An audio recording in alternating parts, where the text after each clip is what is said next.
2005, our son Jacob was going into kindergarten, and he came home with a diversity book bag. And in the diversity book bag was a book entitled Who's in a Family by Robert Scutch, and that introduces children to same-sex households. Back in March of this year, our son came home Friday afternoon and bounded in the front door and said, "Mom, Dad, guess what? Our teacher read us the funniest book. It was so silly. It was about a prince who was getting married, but he didn't marry a princess. He married a prince." That afternoon, we sent the teacher an email message. The teacher called back and said that yes, it was a book about two princes who got married. King and King. It's a story that introduces the idea of men having a romantic relationship and getting married. We were shocked. And your son is how old? He's 7 years old, in second grade. And they read this book to him? Yes, in the formal classroom setting, with his teacher as an authority figure presenting this concept as something that is good and right and the way things should be.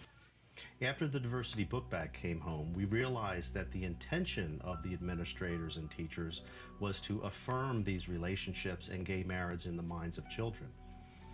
When we went into the school, what we requested is parental notification when these issues are brought up by adults within the school, and the option to opt our child out of this type of indoctrination. And then she said, well, she had checked with the administrators and they had said that this was not a parental notification issue. One of the reasons they give is they said same-sex marriage is legal in Massachusetts. Therefore, we can broach it anytime with your child. So when she would not acknowledge our parental rights in this area, we then went to our Judeo-Christian beliefs and our faith and said, well, you wish to affirm homosexuality to our son. You're presenting that which is sin as though it is not to our son, and we cannot allow that. And I said, I'm prepared to sit here all night until I see some form of accommodation as a parent. To make a long story short, the accommodation they gave was to put me in handcuffs and send me to jail.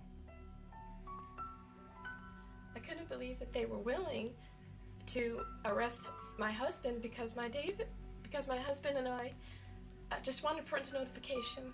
We want to raise our children to know God, and God has blessed us with the sacred responsibility to raise them for Him, to know Him, and to know His truth. And they were willing to handcuff a father and send him to jail. It was a 6x8 cell, filthy. But, you know, I felt I didn't have a choice at that point.